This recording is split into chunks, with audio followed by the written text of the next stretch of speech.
പക്ഷേ ശക്തൻ എന്ന് പറഞ്ഞു കഴിഞ്ഞാൽ ദേഷ്യം വരുമ്പോൾ അവന്റെ സ്വന്തത്തെ കീഴ്പ്പെടുത്തുന്നവനാണ് യഥാർത്ഥ ശക്തൻ എന്ന് നബി സല്ലല്ലാഹു അലൈഹി വസല്ലമ പറഞ്ഞു.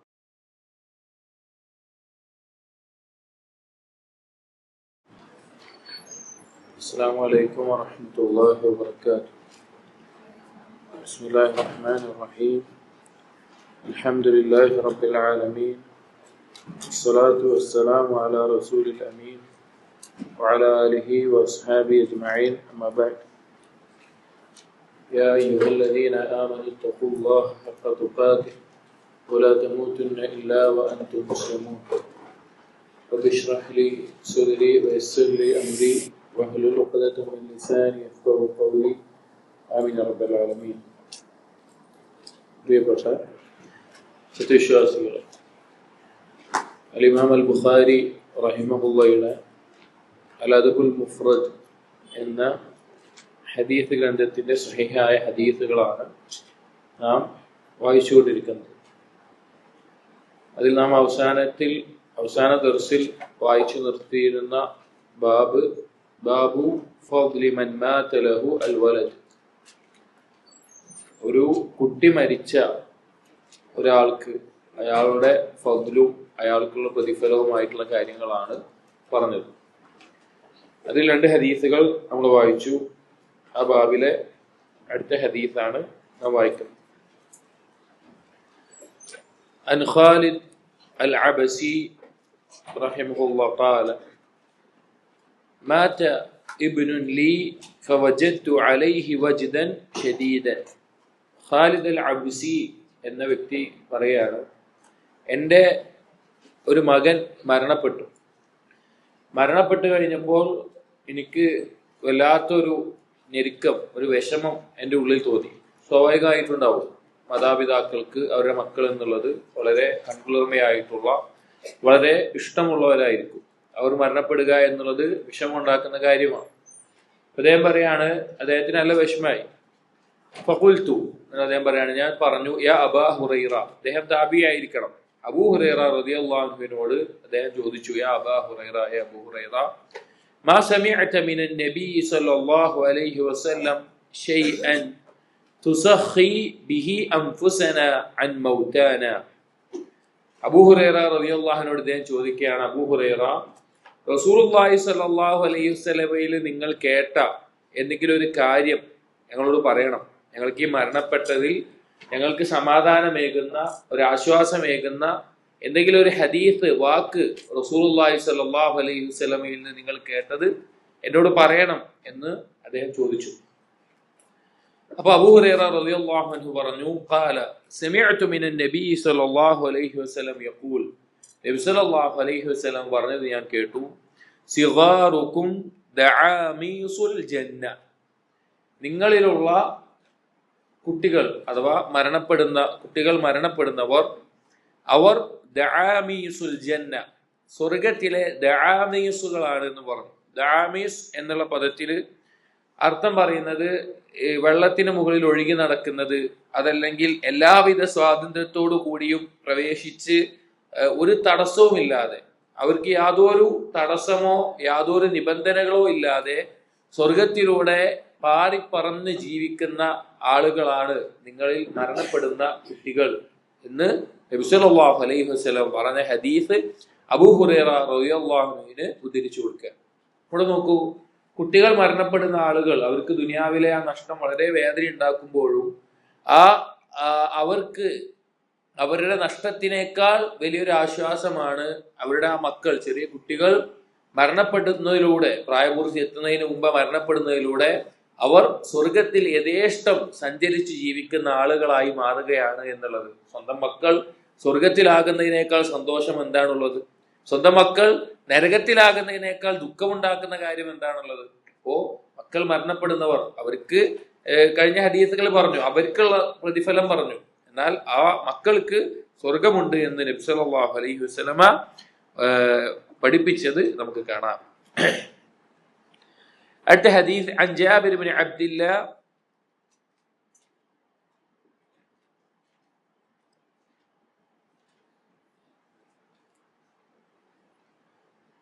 ജാബിർ ഇബ്നു അബ്ദില്ലാഹ് റളിയല്ലാഹു അൻഹു. ഇത് ഇപ്പൊ നേരത്തെ പറഞ്ഞ ഹദീസിന്റെ അതേ ആശയത്തിൽ സഹീഹ് മുസ്ലിമിലെ റിവായത്തിൽ കുറച്ചുകൂടി കാണാൻ സാധിക്കും. എന്താണെന്ന് വെച്ച് കഴിഞ്ഞാൽ ഈ കുട്ടികൾ സ്വർഗത്തിലാന്ന് പറഞ്ഞല്ലോ, അതിന് ശേഷം കുറച്ച് റിവായത്തിൽ വന്നിട്ടുണ്ട് യതലഖാ അഹദുഹും അബാഹു. ആ കുട്ടികൾ, സ്വർഗത്തിലാകുന്ന ആ കുട്ടികൾ അവരുടെ മാതാപിതാക്കളെ സ്വർഗത്തിനടുക്കൽ വെച്ച് കാണും. ഫയഖുദു ബിസൗബിഹി ഔ ഖാല ബിയദിഹി. അപ്പൊ ഈ സ്വർഗാവകാശികളായ കുട്ടികൾ അവരുടെ ഉപ്പയുടെയും ഉമ്മയുടെയും വസ്ത്രമോ കയ്യോ പിടിച്ച് കമാ ആഖുദു അന ബിസിൻഫിഹി സൗബിക ഹാദാ. അപ്പൊ ഈ അബൂ ഹുറൈറ റളിയല്ലാഹു അൻഹു അവിടെ ഉണ്ടായിരുന്ന ആളുടെ വസ്ത്രം പിടിച്ച് കാണിച്ചു കൊടുക്കുക, ഇതുപോലെ പിടിക്കുന്നത് പോലെ പിടിച്ചുകൊണ്ടേയിരിക്കും. ഫലാ യതനാഹ, അവരെ അവസാനിപ്പിക്കില്ല. ഹത്താ യുദ്ഖിലഹു അല്ലാഹു അബാഹു അൽ ജന്ന. ആ കുട്ടിയുടെ ഉപ്പയെയും ഉമ്മയെയും സ്വർഗത്തിൽ പ്രവേശിപ്പിക്കുന്നത് വരെ ആ കുട്ടികൾ എന്ത് ചെയ്യില്ല, ആ മാതാപിതാക്കളുടെ വസ്ത്രവും കയ്യും വിടാതെ പിടിച്ചുകൊണ്ട് സ്വർഗത്തിൽ പ്രവേശിപ്പിക്കാൻ വേണ്ടി ആവശ്യപ്പെടുമെന്നും ചില റിവായത്തിൽ അധികമായി വന്നിട്ടുണ്ട്. വലിയ സമാധാനമേകുന്ന വാക്കുകളാണ്. മക്കൾ മരണപ്പെടുക എന്നുള്ള വലിയ വിഷമത്തിൽ അതിലേക്കാൾ സമാധാനവും സന്തോഷവും ആശ്വാസവും നൽകുന്ന വാക്കുകളാണ് നബി സല്ലല്ലാഹു അലൈഹി വസല്ലമ പറഞ്ഞിട്ടുള്ളത്. അടുത്ത ഹദീസ് عن جابر بن عبد الله رضي الله عنه قال سمعت رسول الله صلى الله عليه وسلم يقول من مات له ثلاثة من الولد. ആരുടെയെങ്കിലും 3 കുട്ടികൾ മരണപ്പെടുകയാണ്, فاحتسبهم دخل الجنة. എന്നിട്ട് അല്ലാഹുവിൽ പ്രതിഫലം പ്രതീക്ഷിച്ചാൽ അവൻ സ്വർഗ്ഗത്തിൽ പ്രവേശിക്കുന്നതാണ്. ഖുൽനാ യാ റസൂലല്ലാഹ് വസ്നാൻ. അപ്പോ സ്വഹാബികൾ ചോദിച്ചു, അല്ലാഹുവിന്റെ റസൂലെ 2 ആളുകളാണെങ്കിലോ, മരണപ്പെട്ടത് 2 ആളുകളാണെങ്കിലോ? ഖാല വസ്നാൻ. നബി സല്ലല്ലാഹു അലൈഹി വസല്ലം 2 ആളുകളാണെങ്കിലും. ഖുൽതു ലി ജാബിർ. ജാബിർ റളിയല്ലാഹു അൻഹുവോട് ഈ ഹദീസ് ഉദ്ധരിക്കുന്ന റാവി ചോദിച്ചു, വല്ലാഹി അറാ ലൗ ഖുൽതും വവാഹിദൻ ലഖാൽ. എന്തായിരിക്കും ഇനി ഒരു കുട്ടി മരണപ്പെട്ടാൽ എന്ന് പറഞ്ഞാൽ എന്തായിരിക്കും നബി സല്ലല്ലാഹു അലൈഹി വസല്ലം പറയാ? ഖാല വ അന അദുന്നുഹു വല്ലാഹ്. ജാബിർ റളിയല്ലാഹു അൻഹു പറഞ്ഞു, ഞാൻ അങ്ങനെ പറഞ്ഞാലും നബി സല്ലല്ലാഹു അലൈഹി വസല്ലം അങ്ങനെ തന്നെ ഒരു കുട്ടി മരണപ്പെട്ടാലും ആ പ്രതിഫലം ഉണ്ടാകുമെന്ന് പറയുമെന്നാണ് ഞാൻ പ്രതീക്ഷിക്കുന്നത് എന്ന് ജാബിർ റളിയല്ലാഹു അൻഹു പറഞ്ഞു. അതായത് മക്കൾ 3 ആൾ മരണപ്പെട്ടാൽ, 2 ആൾ മരണപ്പെട്ടാൽ, ഇനി 1 ആൾ മരണപ്പെട്ടാലും ഈ ഒരു പ്രതിഫലവും മഹത്വവും ഉണ്ട് എന്ന് കാണാൻ സാധിക്കും.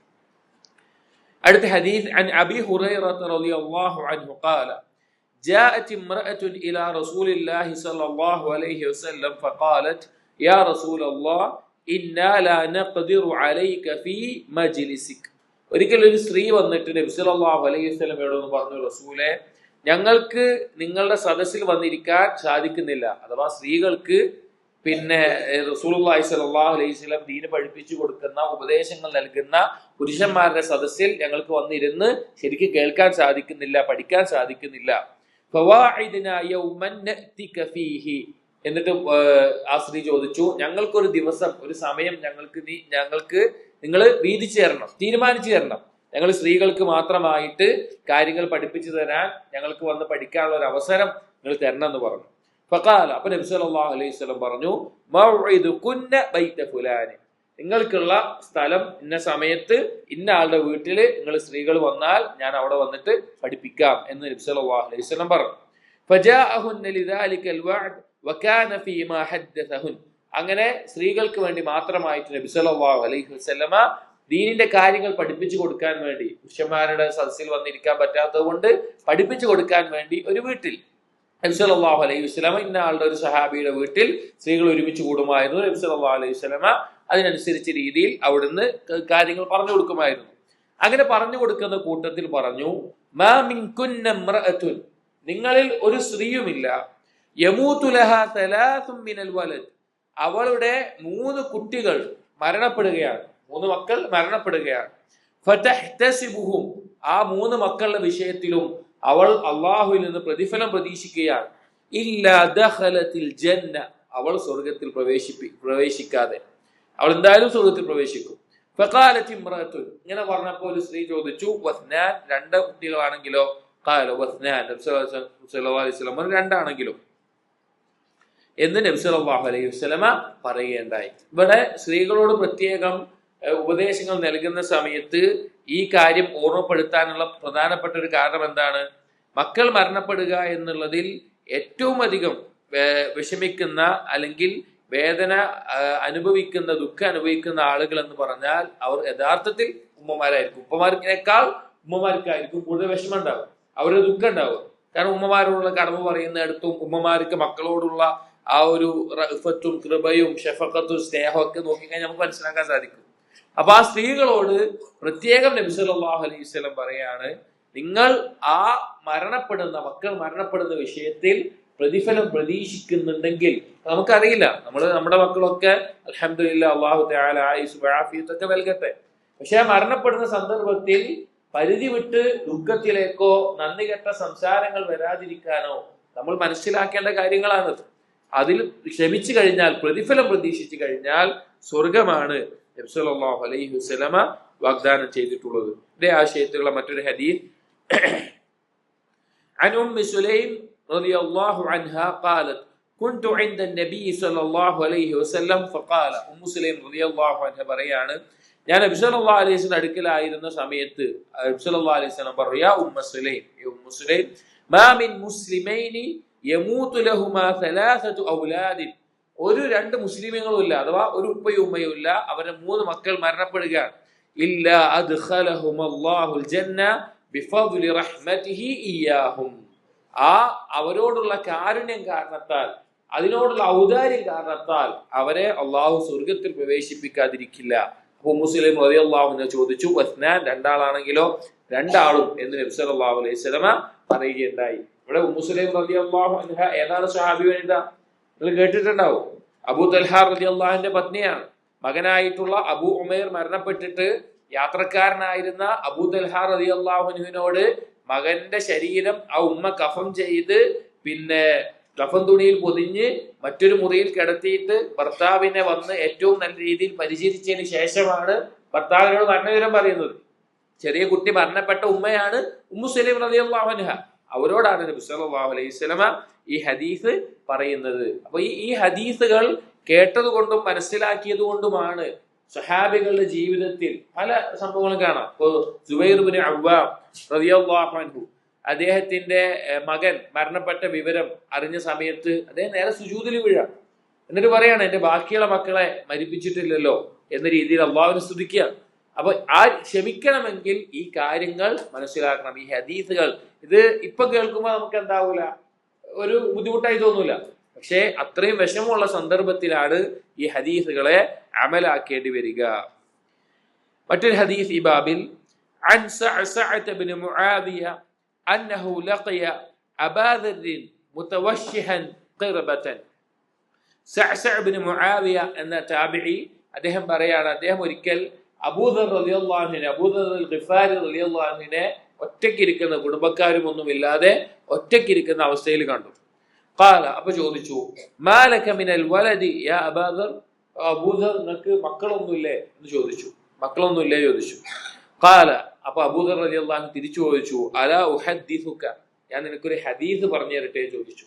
സഹാബികളാണ്, നബി സല്ലല്ലാഹു അലൈഹി വസല്ലമയിൽ നേരിട്ട് ദീൻ കേട്ട, ഹദീസുകൾ കേട്ട ആളുകളാണ്. ഞാൻ നിനക്കൊരു ഹദീസ് പറഞ്ഞു തരട്ടെ എന്ന് ചോദിച്ചു. ഖുൽതു ബലാ, അപ്പൊ ഈ വ്യക്തി പറഞ്ഞു അതെ. ഖാല സമിഅതു റസൂലുള്ളാഹി സ്വല്ലല്ലാഹു അലൈഹി വസല്ലം യഖൂൽ, എന്നിട്ട് പറഞ്ഞു, ഞാൻ നബി സല്ലല്ലാഹു അലൈഹി വസല്ലം പറഞ്ഞു കേട്ടു, മാ മിൻ മുസ്ലിമിൻ യമൂതു ലഹു സലാസത്തുൻ മിനൽ വലദ് ലം യബ്ലുഗു അൽ ഹിനസ്, പ്രായപൂർത്തി എത്താതെ 3 കുട്ടികൾ ഏതൊരു മുസ്ലിമിന്റെ മരണപ്പെടുകയാണെങ്കിലും ഇല്ലാ അദ്ഖലഹുല്ലാഹുൽ ജന്ന, തീർച്ച അവരെ അള്ളാഹു സ്വർഗത്തിൽ പ്രവേശിപ്പിക്കും. ബിഫദ്ലി റഹ്മതിഹി ഇയ്യാഹും, ആ കുട്ടിയോടും അതുപോലെ ഇവരോടുമുള്ള മാതാപിതാക്കളോടുമുള്ള കാരുണ്യം കൊണ്ട് ഔദാര്യമായിട്ട് അള്ളാഹു സ്വർഗത്തിൽ പ്രവേശിപ്പിക്കും എന്ന് പറഞ്ഞു.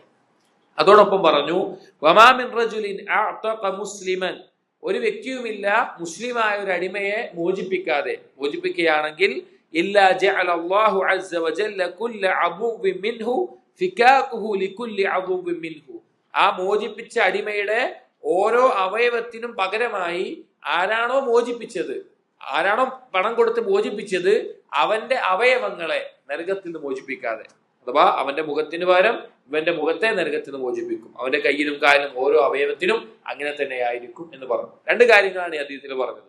ഒന്ന്, നമ്മുടെ ഭാവുമായി ബന്ധപ്പെട്ട മക്കൾ മരണപ്പെട്ടാൽ അതിൽ ക്ഷമിച്ചാൽ, അതിൽ പ്രതിഫലം പ്രതീക്ഷിച്ചാൽ സ്വർഗമുണ്ട് എന്ന് നബി സല്ലല്ലാഹു അലൈഹി വസല്ലം പറഞ്ഞത്. 2, അടിമയെ മോചിപ്പിക്കുന്നതിന്റെ ഫബുലും. അത് അടുത്ത ഹദീസുകളിൽ വരുന്നുണ്ട്. അടുത്ത ഹദീസ് ഈ ബാബിൽ അൻ അനസ് ബിൻ മാലിക് റളിയല്ലാഹു അൻഹു عن النبي صلى الله عليه وسلم قال من مات ثلاثة لم يبلغ الحنث أدخله الله وإياهم بفضل رحمته الجنة. നേരത്തെ പറഞ്ഞ ഹദീസിന്റെ അതേ ആശയമാണ്. അടുത്ത ബാബ് ബാബു മൻ മാത ലഹു സിഖ്തുൻ. ഒരാളുടെ അല്ലെങ്കിൽ ഒരു ഉപ്പയുടെയും ഉമ്മയുടെയും കുട്ടി ഗർഭത്തിൽ തന്നെ മരണപ്പെട്ടു പോവുക, അല്ലെങ്കിൽ നമ്മൾ മലയാളത്തിൽ പറയുമ്പോൾ ഗർഭം അലസി പോകുന്നത്, അഥവാ ജനിക്കുന്നതിന് മുമ്പ് തന്നെ മരണപ്പെട്ടു പോകുന്നതുമായി ബന്ധപ്പെട്ട് അതിനുള്ള മഹത്വം എന്ന് അതുമായി ബന്ധപ്പെട്ട ഹദീസുകൾ എന്നാണ് ബാബിന് പേര് കൊടുത്തിട്ടുള്ളത്. ഈ ബാബിൽ കൊടുത്തിട്ടുള്ള ഹദീസ് عن عبد الله بن مسعود رضي الله عنه قال ابن مسعود رضي الله عنه ഉദ്ധരിക്കുകയാണ് قال رسول الله صلى الله عليه وسلم നബി സല്ലല്ലാഹു അലൈഹി വസല്ലം ഒരിക്കൽ ചോദിച്ചു അയ്യുക്കും മാലു വാരിസിഹി അഹബ്ബു ഇലൈഹി മിൻ മാലിഹി. നബി സല്ലല്ലാഹു അലൈഹി വസല്ലം സഹാബികളോട് ചോദിച്ചു, നിങ്ങൾക്ക് ആർക്കെങ്കിലും നിങ്ങളുടെ അനന്തരാവകാശിയുടെ സ്വത്താണ് നിങ്ങളുടെ സ്വത്തിനേക്കാൾ ഇഷ്ടമുള്ളതായിട്ടുണ്ടാവുന്ന ആരെങ്കിലും ഉണ്ടോ ചോദിച്ചു. അതായത് നമുക്ക് കുറെ സ്വത്തുണ്ട്, ആ സ്വത്ത് മക്കൾക്ക് വേറെ സ്വത്തുകളുണ്ട്, അപ്പൊ നമ്മുടെ സ്വത്തിനേക്കാൾ മക്കളുടെ സ്വത്താണ് പ്രിയമുള്ളത്, ഇഷ്ടമുള്ളത്, അങ്ങനെ ആരെങ്കിലും ഉണ്ടാവുമോ എന്ന് ചോദിച്ചു. അനന്തരാവകാശികൾക്ക് ഉണ്ടാകുന്ന സ്വത്താണ് പ്രിയമുണ്ടാകുന്നത് എന്നുള്ളത് ചിന്തിക്കുന്ന ആരെങ്കിലും ഉണ്ടോ എന്ന് ചോദിച്ചു. ഖാലു, അപ്പൊ സഹാബികൾ പറഞ്ഞു, യാ റസൂലല്ലാഹ് മാ മിന്നാ അഹദുൻ ഇല്ലാ മാലുഹു അഹബ്ബ ഇലൈഹി മിൻ മാലി വാരിസിഹി. ഞങ്ങളിൽ ഒരാളുമില്ല, ഞങ്ങൾക്കൊക്കെ ഇഷ്ടം എന്താണ്? ഞങ്ങൾക്ക് കുറെ സ്വത്ത് ഉണ്ടാകുന്നതും ഞങ്ങളുടെ സ്വത്താണ് ഇഷ്ടം. ഞങ്ങൾ മരണപ്പെട്ട് കഴിഞ്ഞിട്ട് അനന്തരമായിട്ട് അനന്തരാവകാശികൾക്ക് കുറെ സ്വത്ത് ഉണ്ടാവുക അല്ലെങ്കിൽ അവർക്ക് ഉണ്ടാവുക എന്നുള്ളതിനേക്കാൾ ഞങ്ങൾക്ക് സ്വത്ത് ഉണ്ടാവുന്നതാണ് ഞങ്ങൾ ഇഷ്ടപ്പെടുന്നത് എന്ന് പറഞ്ഞു. ഫഖാല റസൂലുള്ളാഹി സ്വല്ലല്ലാഹു അലൈഹി വസല്ലം, അപ്പൊ നബി സല്ലല്ലാഹു അലൈഹി വസല്ലം പറഞ്ഞു, ഇഅ്ലമു, നിങ്ങൾ മനസ്സിലാക്കുക, അന്നഹു ലൈസ മിൻകും അഹദുൻ ഇല്ലാ മാലു വാരിസിഹി അഹബ്ബ ഇലൈഹി മിൻ മാലിഹി. നിങ്ങളിൽ ഒരാളും തന്നെ ഇല്ല നിങ്ങളുടെ സ്വത്ത് നിങ്ങളുടെ അനന്തരാവകാശികൾക്ക് ഉണ്ടാകുന്ന സ്വത്തിനേക്കാൾ നിങ്ങളുടെ സ്വത്തിനെ ഇഷ്ടപ്പെടാത്തതായിട്ട് ഒരാളുണ്ടാവില്ല. എല്ലാ മനുഷ്യരും അങ്ങനെ തന്നെ ആയിരിക്കും.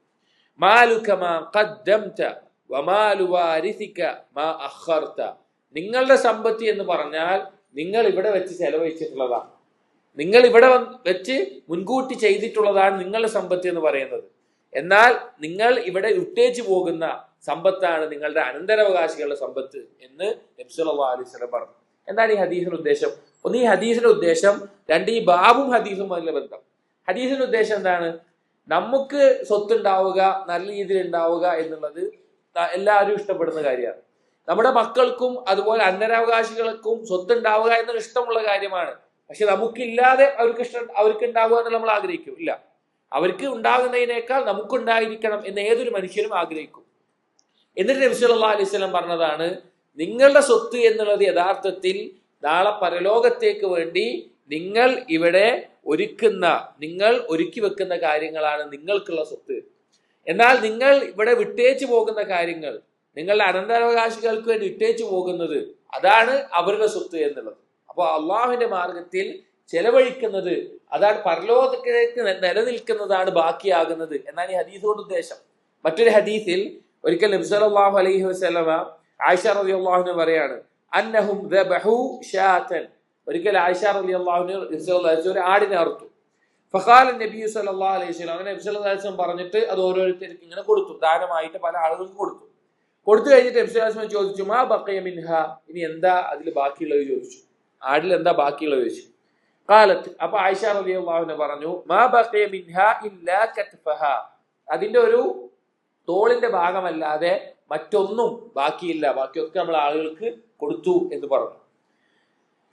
ഖാല, അപ്പൊ നബി സല്ലല്ലാഹു അലൈഹി വസല്ലം പറഞ്ഞു, ബഖിയ കുല്ലുഹാ ഗൈറ കത്ഫിഹാ, അതിന്റെ ആ തോളല്ലാതെ ബാക്കിയെല്ലാം ബാക്കിയായി എന്ന് പറഞ്ഞു. അതായത് ദാനം നൽകിയ കാര്യങ്ങളാണ് പരലോകത്തേക്ക് ബാക്കിയായിട്ടുള്ളത്. ഇവിടെ നമ്മുടെ കയ്യിൽ ബാക്കിയായിട്ടുള്ള കാര്യം എന്താണ്? അതാണ് ബാക്കിയാവാത്തതുള്ളത്. ബാക്കിയെല്ലാം എന്തായി? ആ പരലോകത്തേക്ക് നിലനിൽക്കുന്ന, ബാക്കിയായി നിൽക്കുന്ന കാര്യമായി മാറിയിട്ടുണ്ട്. ഇത് മാത്രമാണ് ഇവിടെ ഉണ്ടായത് എന്ന് നബി സല്ലല്ലാഹു അലൈഹി വസല്ലം പറഞ്ഞു. അതുപോലെയാണ് പറഞ്ഞത്. അതായത് നമ്മൾ ഇവിടെ ചെലവഴിക്കുന്ന കാര്യങ്ങൾ അള്ളാഹുവിന് വേണ്ടി, അല്ലെങ്കിൽ അള്ളാഹു കൽപ്പിച്ചത് പ്രകാരം അള്ളാഹുവിന്റെ തൃപ്തി പ്രതീക്ഷിച്ച് ചെലവഴിക്കുന്നത് പരലോകത്തേക്ക് നമുക്ക് ഉണ്ടാവും. എന്നാൽ അതെല്ലാം നമ്മൾ അനന്തരാവകാശികൾക്ക് വിട്ടേച്ചു പോകുന്നത് അത് അവരുടെ സ്വത്താണ്. എന്നാൽ അവർക്ക് വിട്ടേച്ച് പോകണ്ട എന്നല്ല. നമ്മുടെ നാടുകൾ പ്രത്യേകിച്ച് പല ആളുകളും മക്കൾക്ക് വേണ്ടി എന്ന പേരിൽ പല ആളുകളും കണ്ടിട്ടുണ്ട്. ഒരുപാട് സ്ഥലമുള്ള ആളുകൾ അവർ ഹജ്ജ് പോലും ചെയ്തിട്ടുണ്ടാവുക. അതിലൊരു 5-10 സെന്റ് സ്ഥലം വിട്ടാൽ ഏക്കർ കണക്കിന് സ്ഥലം ഉണ്ടാവും. വിറ്റ് കഴിഞ്ഞാൽ അവർക്ക് ഹജ്ജ് പോകാൻ സാധിക്കും. പക്ഷെ അത് മക്കൾക്കുള്ളതാണ് എന്ന് പറഞ്ഞ് അത് ഒന്നും ചെയ്യാതെ ഇബാദത്തുകൾ പോലും നിർവഹിക്കാത്ത ആളുകളെ നമ്മുടെ നാട്ടിൽ കാണാൻ സാധിക്കും. അവർക്ക് കുറച്ച് ബാക്കി വെക്കണം, അവരെ ദരിദ്രരായി വിടാൻ പാടില്ല എന്ന് നബി സല്ലല്ലാഹു അലൈഹി വസല്ലം പറഞ്ഞിട്ടുണ്ട്. പക്ഷേ യഥാർത്ഥത്തിൽ നമുക്ക് ഉപകരിക്കുന്നത് അള്ളാഹുവിന് വേണ്ടി നമ്മളിവിടെ ചെലവഴിച്ച സമ്പത്താണ്. അതാണ് ഈ ഹദീസിന്റെ ആശയം. ഇനി ഇമാം ബുഖാരി റഹിമഹുല്ലാഹ് ഈ ഹദീസ് കൊടുത്ത ബാബിന്റെ പേരെന്തായിരുന്നു? ബാബു മൻ മാത ലഹു സിഖത്തുൻ. ഒരു കുട്ടി ഗർഭത്തിൽ മരണപ്പെട്ട അതുമായി ബന്ധപ്പെട്ട ബാബ് എന്നാണ് പേര് കൊടുത്തത്. ഹദീസ് ഇതുമാണ് കൊടുത്തത്. എന്താണ് ഇത് തമ്മിലുള്ള ബന്ധം? എന്താണ് ഈ ബാബും ഈ ഹദീസും തമ്മിലുള്ള ബന്ധം? ഉലമാക്കൾ വിശദീകരിച്ചു. ഈ ഹദീസിൽ പറഞ്ഞതുപോലെ ഒരു കുട്ടി ജനിച്ച് വളർന്ന് മകനായി മുന്നിൽ ഉണ്ടാവുക എന്നുള്ളത് ഖൈറായിട്ടുള്ള ഒരു കാര്യമാണ്. പക്ഷേ അതിനേക്കാൾ സ്വർഗത്തിലേക്ക് ഉപകരിക്കുന്ന ഒരു കാര്യം ആ കുട്ടി മരണപ്പെടുന്നതിലൂടെ അവർക്ക് ലഭിച്ചിട്ടുണ്ട് എന്ന് അറിയിക്കാനാണ് ഈ ബാബിൽ ഈ ഹദീസ് കൊടുക്കാനുള്ള കാരണം. അതായത് ചെലവഴിച്ച സമ്പത്താണ് പരലോകത്തേക്ക് ഉണ്ടാവുക, മക്കൾക്ക് ബാക്കി വെച്ചത് മക്കൾക്കുള്ളതായിരിക്കും എന്നുള്ള ഹദീസ് കൊടുക്കാനുള്ള കാരണം, ഗർഭത്തിൽ ഒരു കുട്ടി മരണപ്പെട്ടിട്ടുണ്ട് ഒരു ഉപ്പാക്കും ഉമ്മാക്കും എങ്കിൽ ആ കുട്ടി ജനിച്ച് വളർന്ന ഒരാളുണ്ട് വിചാരിക്കുക, അതിനേക്കാൾ സ്വർഗത്തിലേക്ക് മുന്നൊരുക്കി വെച്ചിട്ടുള്ള എന്താണ്? ആ കുട്ടി മരിച്ചതിന്റെ പേരിൽ അവർ ക്ഷമിച്ചതാണ്. അതറിയിക്കാനാണ് ഈ ബാബിൽ ഈ ഹദീസ് കൊടുത്തത് എന്ന് ഉലമാക്കൾ പറഞ്ഞത് കാണാം. അടുത്ത ഹദീസ് قال وقال رسول الله صلى الله عليه وسلم. നബി സല്ലല്ലാഹു അലൈഹി വസല്ലം പറഞ്ഞു, നേരത്തെ ഹദീസ് ഉദ്ധരിച്ച അബ്ദുല്ലാഹ് ഇബ്നു മസ്ഊദ് റളിയല്ലാഹു അൻഹു ഉദ്ധരിക്കുകയാണ്, മാ തഉദ്ദൂന ഫീകും അർറഖൂബ്. ഒരിക്കൽ നബി സല്ലല്ലാഹു അലൈഹി വസല്ലം സഹാബികളെ ചോദിച്ചു, നിങ്ങളുടെ കൂട്ടത്തിൽ റഖൂബ് എന്ന് പരിഗണിക്കാറുള്ളത് ആരെയാണെന്ന് ചോദിച്ചു. റഖൂബ് എന്ന് പറഞ്ഞാൽ മക്കളൊന്നുമില്ലാത്ത, മക്കളൊന്നും ബാക്കിയില്ലാത്ത, ഇനി ആരും ബാക്കി ഉണ്ടാകില്ല എന്നുള്ള നിലക്ക് ഉള്ള ആളുകൾ, മക്കളൊക്കെ മരണപ്പെട്ട ആളുകൾ, അങ്ങനെയുള്ളവർക്കാണ് റഖൂബ് എന്ന് പറയുക.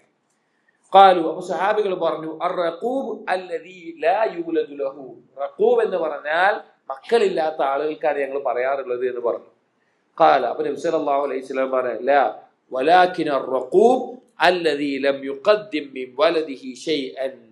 റഖൂബ് എന്ന് ശരിക്ക് പറഞ്ഞു കഴിഞ്ഞാൽ മക്കളിൽ നിന്ന് മരണപ്പെട്ടിട്ട് ഒന്നുമില്ലാത്ത ആളുകളാണ് ശരിക്കും റഖൂബ് എന്ന് പറയുന്നത്. അതായത് പൊതുവെ ആളുകൾക്കിടയിൽ റഖൂബ് എന്ന് പറയുന്നത് മക്കളില്ലാത്ത ആളുകൾക്കാണ് പറയുന്നത്. പക്ഷെ നബി സല്ലല്ലാഹു അലൈഹി വസല്ലം പറഞ്ഞു കൊടുക്കുകയാണ്, റഖൂബ് എന്ന് പറഞ്ഞാൽ യഥാർത്ഥത്തിൽ മക്കളൊന്നും മരണപ്പെട്ടിട്ടില്ല, എല്ലാ മക്കളും നല്ല ആഫിയത്തോടെ ഇതിനോടുകൂടി ഉണ്ട്, മക്കളൊന്നും മരണപ്പെട്ട് അതിൽ ക്ഷമിച്ച് പ്രതിഫലം നേടാൻ സാധിക്കാത്ത ആളുകളാണ് യഥാർത്ഥത്തിൽ റഖൂബ് എന്ന് നബി സല്ലല്ലാഹു അലൈഹി വസല്ലമ പറഞ്ഞു കൊടുക്കുകയാണ്. അതായത് പരലോകത്തെ വെച്ച് നോക്കുമ്പോൾ, അതിന്റെ പ്രതിഫലം വെച്ച് നോക്കുമ്പോൾ നമ്മൾ ആലോചിച്ച് നോക്കി, ഒരാൾക്ക് മക്കളൊക്കെ ഉണ്ട്, നല്ല മക്കളാണ്, നല്ല എല്ലാ രീതിയിലും നല്ല മക്കളായി ജീവിക്കുന്നുണ്ട്, എന്നാൽ അവർ അള്ളാഹിനെ അനുസരിക്കുന്നില്ല, തൗഹീദില്ല, ശിർക്കിലും കുഫറിലുമായി ജീവിക്കുകയാണ്. എന്നാൽ വേറൊരാൾ, അവരുടെ മക്കളൊക്കെ ചെറുപ്പത്തിൽ മരണപ്പെട്ടു പോയി, അതിന് ഉപ്പയും ഉമ്മയും ക്ഷമിച്ചു. ഇതില് നമ്മൾ ബാഹ്യമായി നോക്കുമ്പോൾ എന്താണ്, നല്ല മക്കളുള്ള ആളുകൾ, അവർക്ക് നല്ല നിഅമത്ത് ലഭിച്ചു നമുക്ക് തോന്നും. പക്ഷെ അവരെക്കാൾ സ്വർഗത്തെ വെച്ച് നോക്കുമ്പോൾ സ്വർഗത്തിൽ പ്രതിഫലം അവരെ കാത്തു നിൽക്കുന്നത് മക്കൾ മരണപ്പെട്ടവരാണ്. അപ്പൊ അങ്ങനെയുള്ളവരാണ്, അഥവാ മക്കൾ ഉണ്ടായിട്ടും പരലോകത്തേക്കൊന്നും ലഭിക്കാതെ പോയ ആളുകളാണ് റഖൂബുകൾ എന്ന് ശരിക്കും എന്ന് നബി സല്ലല്ലാഹു അലൈഹി വസല്ലമ പറഞ്ഞു കൊടുക്കുക. കാരണം ദീനിന്റെ ആ കണ്ണിൽ പരലോകത്തെ വെച്ച് നോക്കുമ്പോഴാണ് അത് മനസ്സിലാവുക. ഫുഖഹാക്കൾ വിവാഹത്തിന്റെ നേട്ടം അല്ലെങ്കിൽ വിവാഹം കൊണ്ടുള്ള നേട്ടങ്ങൾ എന്നെടുത്ത് എണ്ണിയൊരു കാര്യം എന്താണെന്നറിയോ? അവർ ഒരു കാര്യം പറയുന്നുണ്ട്, മക്കൾ മരണപ്പെട്ടാൽ എന്ത് ലഭിക്കും? പരലോകത്ത് സ്വർഗം ലഭിക്കും, പ്രതിഫലം ലഭിക്കും. മക്കൾ മക്കൾ ഉണ്ടാവണമെങ്കിൽ വിവാഹം കഴിക്കണം. വിവാഹം കഴിച്ചിട്ട് മക്കൾ മരണപ്പെട്ടാൽ ആ പ്രതിഫലം നേടാൻ പറ്റുകയുള്ളൂ. വിവാഹത്തിന്റെ നേട്ടമായിട്ട് ഫുഖഹാക്കൾ എണ്ണിയിട്ടുള്ള ഒരു കാര്യമാണ് ഈ കാര്യം. അപ്പോ പരലോകവുമായി ബന്ധിപ്പിച്ച് നോക്കുമ്പോൾ, സ്വർഗം ലഭിക്കുന്നതുമായി ബന്ധിപ്പിച്ച് നോക്കുമ്പോൾ ഈ ഒരു കാര്യം വളരെ മഹത്തായിട്ടുള്ളതാണ്. ഇതിന്റെ അർത്ഥം മക്കളൊക്കെ മരിക്കണം എന്നല്ല, പക്ഷെ അതിൽ ക്ഷമിക്കാനുള്ള പ്രോത്സാഹനമാണ് ഈ ഹദീസ് കൊണ്ട് ഉദ്ദേശിക്കുന്നത്. അടുത്ത ഹദീസ് വഖാല റസൂലുള്ളാഹി സ്വല്ലല്ലാഹു അലൈഹി വസല്ലം, ഇതേ ബാബിൽ കൊടുക്കുകയാണ്, മാ തഉദ്ദൂന ഫീകും അസ്സുർഅ. നബി സല്ലല്ലാഹു അലൈഹി വസല്ലം ഒരിക്കൽ ചോദിച്ചു, നിങ്ങളിൽ ആരാണ് ശക്തൻ എന്ന് നിങ്ങൾ കണക്ക് കൂട്ടാറുള്ളത്? നല്ല ബലവത്തായിട്ടുള്ള ശക്തനായിട്ടുള്ള ആളെന്ന് ചോദിച്ചു. ഖാലു ഹുവ അല്ലദീ ലാ തസ്റഉഹു അർരിജാൽ, ഒരാൾക്കും തോൽപ്പിക്കാൻ സാധിക്കാത്ത, കീഴ്പ്പെടുത്താൻ സാധിക്കാത്ത ആളാണ് ശക്തൻ എന്ന് ഞങ്ങൾ കണക്കൂട്ടാറെന്ന് പറഞ്ഞു. ഫഖാല, അപ്പോൾ നബി സല്ലല്ലാഹു അലൈഹി വസല്ലം പറഞ്ഞു, ലാ, അല്ല, വലാകിന്ന സുർഅത അല്ലദീ യംലികു നഫ്സഹു ഇൻദൽ ഗളബ്, പക്ഷേ ശക്തൻ എന്ന് പറഞ്ഞു കഴിഞ്ഞാൽ ദേഷ്യം വരുമ്പോൾ അവന്റെ സ്വന്തത്തെ കീഴ്പ്പെടുത്തുന്നവനാണ് യഥാർത്ഥ ശക്തൻ എന്ന് നബി സല്ലല്ലാഹു അലൈഹി വസല്ലമ പറഞ്ഞു. നമ്മൾ കേട്ട് പരിചയിച്ച ഹദീസാണ്. ഈ ഹദീസ് എന്തിനാ ഈ ബാബു കൊടുക്കാനുള്ള കാരണം? നേരത്തെ ഹദീസിന്റെ ആശയത്തെ ഒന്നുകൂടി മനസ്സിലാക്കാൻ വേണ്ടിയിട്ടാണ്. നേരത്തെ പറഞ്ഞ ഹദീസ് ഉണ്ടല്ലോ, മക്കൾ ഇല്ലാത്തവനാണ് ആളുകളുടെ ഇടയിൽ റഖൂബ് എന്ന് പറയുന്നത്. പക്ഷെ നബി സല്ലല്ലാഹു അലൈഹി വസല്ലം പറഞ്ഞത് എന്താ? മക്കളാരും മരിക്കാതെ മക്കളെല്ലാവരും ജീവിക്കുന്നവരാണ് യഥാർത്ഥത്തിൽ റഖൂബ് എന്ന് പറഞ്ഞു കൊടുത്തു. അതിന്റെ ആശയത്തെ മനസ്സിലാക്കി തരാനാണ് ഇമാം ബുഖാരി റഹിമഹുല്ലാ ഈ ഹദീസിന് ഈ ബാബ് കൊടുത്തിട്ടുള്ളത്. ഈ ഹദീസിൽ എന്താണ്? ശക്തൻ എന്ന് പറഞ്ഞാൽ യഥാർത്ഥത്തിൽ മറ്റുള്ളവരെ കീഴ്പ്പെടുത്തുന്നവനോ മറ്റുള്ളവരുടെ മുമ്പിൽ ജയിക്കുന്നവനല്ല. ദേഷ്യം വരുമ്പോൾ സ്വന്തത്തെ പിടിച്ചു നിർത്താൻ പറ്റുന്നവനാണ് യഥാർത്ഥത്തിൽ ശക്തൻ എന്ന് നബി സല്ലല്ലാഹു അലൈഹി വസല്ലം പറഞ്ഞു. ഈ ആശയത്തിൽ തന്നെയാണ് നേരത്തെ ഹദീസും ഉദ്ദേശിച്ചിട്ടുള്ളത് എന്ന് അറിയിക്കാൻ വേണ്ടിയിട്ടാണ് ഇമാം ബുഖാരി റഹിമഹുല്ലാ ഈ ഹദീസ് ഈ ബാബിൽ കൊടുത്തിട്ടുള്ളത്. നോക്കൂ, ഉലമാക്കളുടെ, മുഹദ്ദിസീങ്ങളുടെ, ഫുഖഹാക്കളുടെ ഒരു അഖൽ, ബുദ്ധി നോക്കി ഓരോ കാര്യം മനസ്സിലാക്കി തരാൻ അതിന് യോജിച്ച ഹദീസുകളെയും ഓരോ ബാബിൽ ചിലപ്പോൾ നമ്മള് അല്ലാതെ വായിച്ചു കഴിഞ്ഞാൽ, ഇപ്പോൾ ഇതിന്റെ ഉലമാക്കൾ ഇത് വിശദീകരിച്ച് തരാതെ ഈ ഹദീസുകൾ മാത്രം വായിച്ചു കഴിഞ്ഞാൽ നമുക്ക് ചിലപ്പോൾ മനസ്സിലാവൂല ഇതെന്തിനാ ഈ ബാബിൽ ഈ ഹദീസ് കൊടുത്തിരിക്കുന്നതെന്ന് നമ്മുടെ ബുദ്ധിക്ക് മനസ്സിലാവൂല. കാരണം കാലം കഴിയുന്നതോറും ബുദ്ധി കുറഞ്ഞു വരും. സഹീഹുൽ ബുഖാരിയിലും അങ്ങനെ തന്നെയാണ്. ഇമാം ബുഖാരിയുടെ സഹീഹിലും ചില ബാബ് കൊടുത്തിട്ട് ഹദീസ് കൊടുത്തു കണ്ടാൽ ഒരു ബന്ധം നമുക്ക് തോന്നൂല, ഒരു ബന്ധം നമുക്ക് മനസ്സിലാകില്ല. പലപ്പോഴും ഷറഹുകൾ വായിച്ചു നോക്കുമ്പോഴാണ് എന്താണ് ഇത് തമ്മിലുള്ള ബന്ധം എന്ന് നമുക്ക് മനസ്സിലാക്കാൻ സാധിക്കില്ല. അപ്പോ ഈ ഹദീസ് കൊണ്ട് ഉദ്ദേശിക്കുന്നത് ആ കാര്യമാണ്. അപ്പോ ആ ബാബുകൾ, കുട്ടി മരണപ്പെട്ടാലുള്ള പ്രതിഫലവുമായി ബന്ധപ്പെട്ട, അതിന്റെ ഫضലുമായി ബന്ധപ്പെട്ട ബാബ് ഹദീസുകൾ അവസാനിച്ചിരിക്കുകയാണ്. ഈ ഹദീസുകളെ നമ്മൾ പഠിക്കണം. പലപ്പോഴും പല ആളുകളും കുഫറിന്റെ വാക്കുകൾ പോലും പറഞ്ഞു കേൾക്കുന്ന സന്ദർഭമാണ് അവരെ മക്കൾ മരണപ്പെടുന്ന സന്ദർഭത്തിൽ. കാരണം അവരൊരുപാട് പ്രതീക്ഷ വെച്ച്, അവരൊരുപാട് സ്നേഹിച്ച്, ആഗ്രഹിച്ച്, അവർ കഷ്ടപ്പെട്ട് വളർത്തിക്കൊണ്ടുവരുന്ന മക്കൾ പെട്ടെന്ന് മരണപ്പെടുമ്പോൾ വളരെയധികം നിരാശയിലേക്ക് പോകുന്ന പല ആളുകളും. അത് മാനുഷികമാണ്, കുറ്റമായിട്ട് പറയല്ല. പക്ഷേ ഒരു മുസ്ലിം എന്ന നിലക്ക്, ഒരു മുഅ്മിൻ എന്ന നിലക്ക്, ആണാവട്ടെ പെണ്ണാവട്ടെ, ഈ ഹദീസുകളിൽ പരലോകത്ത് പറഞ്ഞിട്ടുള്ള പ്രതിഫലങ്ങളെ കുറിച്ച് ആലോചിക്കുകയും അതിൽ ക്ഷമിക്കുകയും പ്രതിഫലം പ്രതീക്ഷിക്കുകയും വേണം. അടുത്ത ബാബ് ഈ കിതാബിൽ ബാബു ഹുസ്നിൽ മലക, അധികാരം അഥവാ അടിമകളെ അടിമപ്പെടുത്തിയിട്ടുണ്ടെങ്കിൽ അടിമകളോട് കാണിക്കുന്ന, അല്ലെങ്കിൽ നമ്മുടെ കീഴിലുള്ള ജോലിക്കാർ അതുപോലെ നമ്മുടെ കീഴിലുള്ള ആളുകളോട് നിൽക്കുമ്പോൾ അവരോട് ഏറ്റവും നല്ല രീതിയിൽ നിൽക്കണം എന്ന നിലയിൽ പറയുന്ന ഹദീസുകളാണ് വരുന്നത്. ഇത് അധിക ഹദീസുകളും ഈ വിഷയത്തിൽ അടിമ സമ്പ്രദവുമായി ബന്ധപ്പെട്ടിട്ട്, അടിമകളുമായി ബന്ധപ്പെട്ടിട്ടുള്ള ഇടപഴകലുകളാണ് പറയുന്നത്. നമ്മുടെ ഈ കാലത്ത് നമുക്കറിയാം അടിമ സമ്പ്രദായം ഇല്ല. പക്ഷെ നമ്മൾ മനസ്സിലാക്കേണ്ടത്, നമ്മളിൽ പലരും കച്ചവടക്കാരാണ്, അവരുടെ കീഴിൽ ജോലി ചെയ്യുന്ന ആളുകൾ ഉണ്ടാവും, അല്ലെങ്കിൽ വീട്ടിൽ പലരുടെയും വീട്ടിൽ കീഴിൽ ജോലിക്കാരായിട്ടുണ്ടാകും. അതുപോലെ തന്നെ നമ്മുടെ കീഴിലായിക്കൊണ്ട് പല ആളുകളും ഉണ്ടാകും. അങ്ങനെയുള്ള എല്ലാവരുടെ മേലെയും ശ്രദ്ധിക്കേണ്ട കാര്യങ്ങളാണ് ഇനി പറയുന്ന ഹദീസുകൾ. അടിമകളുമായി ബന്ധപ്പെട്ട് പറയുന്നുണ്ടെങ്കിൽ കൂടി പൊതുവായിട്ട് നമ്മുടെ കീഴിലുള്ള എല്ലാവരോടും ഒരു മുസ്ലിം എങ്ങനെയാണ് പെരുമാറേണ്ടത് എന്ന് അറിയിക്കുന്ന ഹദീസുകളാണ്. ഈ ബാബിലെ ഹദീസ് عن عبد الله هو ابن مسعود رضي الله عنه عن النبي صلى الله عليه وسلم قال, ابن مسعود رضي الله عنه ഉദ്ധരിക്കുന്ന ഹദീസിൽ കാണാം, നബി സല്ലല്ലാഹു അലൈഹി വസല്ലം പറഞ്ഞു, അജീബു അദ്ദാഇ, നബി സല്ലല്ലാഹു അലൈഹി വസല്ലം പറഞ്ഞു, നിങ്ങളെ ക്ഷണിക്കുന്നവന് നിങ്ങൾ ഉത്തരം ചെയ്യണം. വലാ തറുദ്ദു അൽ ഹദിയ, നിങ്ങൾക്ക് ഹദിയ നൽകുന്നുണ്ടെങ്കിൽ അത് നിങ്ങൾ തള്ളിക്കളയാൻ പാടില്ല, അത് സ്വീകരിക്കണം. വലാ തദ്രിബുൽ മുസ്ലിമീൻ, മുസ്ലിമീങ്ങളെ നിങ്ങൾ അടിക്കാൻ പാടില്ല എന്ന് നബി സല്ലല്ലാഹു അലൈഹി വസല്ലം പറഞ്ഞു. 3 കാര്യങ്ങളാണ് നബി സല്ലല്ലാഹു അലൈഹി വസല്ലമ പിന്നെ ഈ വിഷയത്തിൽ ഈ ഹദീസിൽ പറഞ്ഞിട്ടുള്ളത്. ഒന്നാമത്തേത് അജീബു അദ്ദാഇ, ക്ഷണിച്ചാൽ ക്ഷണം സ്വീകരിക്കുക. ആ ക്ഷണം ഒരു വലീമയാണെങ്കിൽ, ഒരു വിവാഹത്തിന്റെ വലീമയോ മറ്റോ ആണെങ്കിൽ അധിക പണ്ഡിതന്മാരും പറഞ്ഞു അത് അവന്റെ മേലെ നിർബന്ധമാണ്. അതിൽ ഹറാമില്ല എങ്കിൽ, ഹറാമായ സമ്പത്ത് കൊണ്ടോ അല്ലെങ്കിൽ ഹറാമായ കാര്യങ്ങൾ ഇല്ല എങ്കിൽ ഒരു മുസ്ലിമിന്റെ വലീമക്കുള്ള ക്ഷണം, വിവാഹ സദ്യക്കുള്ള ക്ഷണം സ്വീകരിക്കൽ ഒരാളുടെ മേലെ നിർബന്ധമാണ്. അതുപോലെ ഭക്ഷണം ഉണ്ടാക്കി അപ്പൊ നമ്മളെ പ്രതീക്ഷിച്ച് ഭക്ഷണം ഉണ്ടാക്കി ക്ഷണിക്കുകയാണെങ്കിൽ ആ ക്ഷണത്തിന് ഉത്തരം ചെയ്യുക എന്നുള്ളത് നിർബന്ധമുള്ള കാര്യമാണ്. നബി സല്ലല്ലാഹു അലൈഹി വസല്ലം എത്രത്തോളം എന്ന് വെച്ച് കഴിഞ്ഞാൽ നമ്മളെ പ്രതീക്ഷിച്ച് ഭക്ഷണം ഉണ്ടാക്കിയിട്ട് അവിടെ ചെന്നിട്ട് നോമ്പുകാരനോട് വരെ നബി സല്ലല്ലാഹു അലൈഹി വസല്ലം പറഞ്ഞു, നിങ്ങൾക്ക് വേണ്ടിയിട്ടാണ് അവർ ആ ഭക്ഷണം ഒരുക്കിയത്, അവർ പണിയെടുത്തത്, കഷ്ടപ്പെട്ടത്, അതുകൊണ്ട് ഇന്ന് നോമ്പ് കുറിച്ചിട്ട് വേറൊരു ദിവസം നോമ്പ് നോൽക്കുക എന്ന് വരെ പറഞ്ഞത് കാണാൻ സാധിക്കും. അപ്പോൾ ക്ഷണം സ്വീകരിക്കുക എന്ന് പറഞ്ഞു. രണ്ടാമത്തേത് കാര്യം പറഞ്ഞു, വലാ തറുദ്ദു അൽ ഹദിയ. ഹദിയ സമ്മാനമായിട്ട് എന്തെങ്കിലും ഒരു കാര്യം ആരെങ്കിലും നൽകുകയാണെങ്കിൽ അത് നിങ്ങൾ തള്ളിക്കളയാൻ പാടില്ല, അത് നിങ്ങൾ സ്വീകരിക്കണം. അത് മസ്ലഹത്ത് ഉണ്ടെങ്കിൽ തള്ളിക്കളയാം. എന്തെങ്കിലും ഒരു മസ്ലഹത്ത് കാണുന്നത് തള്ളിക്കളയാം. ഉദാഹരണത്തിന് ഒരു ഖാദി, ഒരു നാടിന്റെ വിധി കൽപ്പിക്കുന്ന ഒരാൾ, അല്ലെങ്കിൽ ഒരു നേതൃസ്ഥാനത്തുള്ള ഒരാൾ, അയാളുടെ ഭാഗത്ത് നിന്ന് എന്തെങ്കിലും സ്വാധീനം ചെലുത്താൻ വേണ്ടി, ഇപ്പൊ കൈക്കൂലി പോലെ ആ നിലക്കാണ് ഒരാൾ ഹദിയ നൽകുന്നതെങ്കിൽ അയാൾക്ക് എന്ത് ചെയ്യാം? വാങ്ങാതെ തള്ളിക്കളയാവുന്നതാണ്. അതായത് തരുന്ന ആൾക്ക് സ്വാർത്ഥമായ വല്ല താല്പര്യമുണ്ട് എങ്കിൽ, ഈ തന്നതിന്റെ പേരിൽ കണക്ക് പറയുന്ന ആളുകളാണെങ്കിൽ, ഞാൻ അങ്ങനെ തന്നിട്ടുണ്ട് എന്ന് പറയുന്ന രീതിയിലുള്ള ആളുകളാണെങ്കിൽ, അങ്ങനെയുള്ള മസ്ലഹത്തുകൾ കാണുകയാണെങ്കിൽ എന്തു ചെയ്യാം? ആളുകൾക്ക് പിന്നെ ഹദിയ വാങ്ങാതിരിക്കാം. അതല്ല എങ്കിൽ പൊതുവായിട്ട് ഒരാൾ ഹദിയ നൽകുന്നുണ്ടെങ്കിൽ അത് വാങ്ങണം. എന്നിട്ട് അയാൾക്ക് പകരം എന്ത് ചെയ്യാം? അതിനേക്കാൾ നല്ലത് തിരിച്ചു നൽകാം. ഒരാൾ പിന്നെ ചെറിയ ഒരു 100 ഒരു മനസ്സിലാവാൻ പറയാണ്, 100 രൂപയുടെ ഒരു സാധനം നമുക്ക് ഹദിയ നൽകിയെന്ന് വിചാരിക്കുക.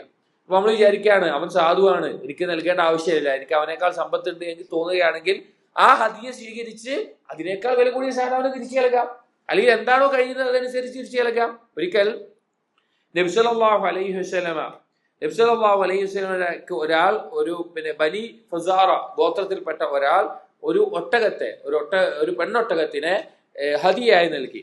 അപ്പൊ നബി സല്ലല്ലാഹു അലൈഹി വസല്ലമ അയാൾക്ക് പകരം വേറെന്തോ കൊടുത്തു, അയാൾക്ക് പകരമായി എന്തോ കൊടുത്തു. പക്ഷെ പകരം നൽകിയതിൽ അയാൾക്കൊരു തൃപ്തിയായില്ല, അയാളത് പിന്നെ വില കുറഞ്ഞൊരു കാര്യമായിട്ട് കണ്ടു. അപ്പൊ നബി സല്ലല്ലാഹു അലൈഹി വസല്ലമക്ക് അത് ഭയങ്കര അസ്വസ്ഥ ഉണ്ടാക്കി. നബി സല്ലല്ലാഹു അലൈഹി വസല്ലം മിമ്പറിൽ കയറിക്കൊണ്ട് പറഞ്ഞു, യുഹ്ദി അഹദുക്കും, നിങ്ങൾ ഒരാൾ പിന്നെ എനിക്ക് ഹദിയ നൽകി, ഫഉഅവ്വിദുഹു ബിഖദ്രി മാ ഇൻദി, എന്നെ കൊണ്ട് കഴിയുന്ന രീതിയിൽ അവന് ഞാൻ പകരം നൽകി. ഇനി ഒന്നും നൽകാൻ കഴിയില്ല എങ്കിൽ അവർക്ക് വേണ്ടി ദുആ ചെയ്യാൻ വേണ്ടത്. പക്ഷെ നബി സല്ലല്ലാഹു അലൈഹി വസല്ലം പകരം നൽകി. തുമ്മ യുസഖിതുഹു, പക്ഷെ അവൻ അതിൽ തൃപ്തിപ്പെട്ടില്ല, അവൻ അത് കുറവായിട്ട് കണ്ടു. വൈമുല്ലാ, നബി സല്ലല്ലാഹു അലൈഹി വസല്ലം പറഞ്ഞു, അല്ലാഹുവാണ്, ലാ അഖ്ബലു ബഅദ ആമി ഹാദാ, ഈ ഒരു സന്ദർഭത്തിന് ശേഷം, ഈ ഒരു വർഷത്തിന് ശേഷം, ഹാദാ മിനൽ അറബി ഹദിയതൻ, അറബികളിൽ നിന്ന് ഞാൻ ഹദിയ സ്വീകരിക്കില്ല, ആരിൽ നിന്നല്ലാതെ, ഇല്ല ഹദിയത മിൻ ഖുറശിയ്യുൻ, ഖുറൈശികളിൽ നിന്നും, ഔ അൻസാരിയുൻ, അൻസാരികളിൽ നിന്നും, ഔ സഖഫിയുൻ, അലി സഖഫികളിൽ നിന്നും, ഔ ദൗസിയുൻ, അലി ദൗസികളിൽ നിന്ന്, ഈ 4 ഗോത്രക്കാരിൽ നിന്നല്ലാതെ ഞാൻ ഹദിയ സ്വീകരിക്കില്ല എന്ന് നബി സല്ലല്ലാഹു അലൈഹി വസല്ലമ പറയുകയുണ്ടായി. കാരണം ആ ഗോത്രത്തിലുള്ള ആളുകൾ, ഇപ്പൊ ഒട്ടകുട്ടിയെ കൊടുത്ത ആ ഗോത്രത്തിലുള്ള ആളുകൾ ഒരു പക്ഷേ അറാബികളോ അല്ലെങ്കിൽ അങ്ങനെയുള്ള ആളുകളായിരിക്കാം, അവർ ഈ നൽകിയതിൽ തൃപ്തിപ്പെടാത്ത ആളുകളായിരിക്കാം. അതുകൊണ്ടാണ് നബി സല്ലല്ലാഹു അലൈഹി വസല്ലമ ഒരു കുഴപ്പമില്ലാത്ത ആളുകളിൽ നിന്ന് ഞാൻ സ്വീകരിക്കും, അതല്ലാത്തവരിൽ നിന്ന് സ്വീകരിക്കില്ല എന്ന് പറയാനുള്ള കാരണം. അപ്പൊ അടിസ്ഥാനമായിട്ട് ഹദിയകൾ സ്വീകരിക്കണം. ഇനി എന്തെങ്കിലും മസ്ലഹത്ത് കാണുകയാണെങ്കിൽ അതെന്ത് ചെയ്യാം? ഒഴിവാക്കാം. പക്ഷെ നബി സല്ലല്ലാഹു അലൈഹി വസല്ലം പ്രോത്സാഹിപ്പിച്ച കാര്യമാണ്, തഹാദു തഹാബു, നിങ്ങൾ പരസ്പരം ഹദിയകൾ നൽകുക, സമ്മാനങ്ങൾ കൈമാറുക, നിങ്ങളുടെ ഇടയിൽ പരസ്പരം സ്നേഹമുണ്ടാകും എന്ന് നബി സല്ലല്ലാഹു അലൈഹി വസല്ലമ പറഞ്ഞിട്ടുള്ള കാര്യമാണ്. മൂന്നാമത്തെ കാര്യമാണ് നമ്മുടെ ബാബുമായി ബന്ധപ്പെട്ടിട്ടുള്ളത്, ലാ തദ്രിബു അൽ മുസ്ലിമീൻ, മുസ്ലിമീങ്ങളെ നിങ്ങൾ അടിക്കാൻ പാടില്ല, തഅദീബിനല്ലാതെ. എന്തെങ്കിലും ഒരു കാര്യത്തിന്റെ മേലെ അദബ് പഠിപ്പിക്കാൻ, ഒരാൾ വളരെയധികം മോശപ്പെട്ട രീതിയിൽ ജീവിക്കാൻ, അവനെ അദബ് പഠിപ്പിക്കാൻ അടിക്കാവുന്നതാണ്. അതല്ല എങ്കിൽ ഹജ്ജ് നടപ്പിലാക്കാൻ, ഇപ്പൊ മദ്യപിച്ചു വന്ന ഒരാൾ, അല്ലെങ്കിൽ വിവാഹിതനല്ലാത്ത വിചാരി, അവർക്കൊക്കെ ശിക്ഷ ഹജ്ജ് നടപ്പാക്കാൻ അടി നിയമമാക്കിയിട്ടുണ്ട്.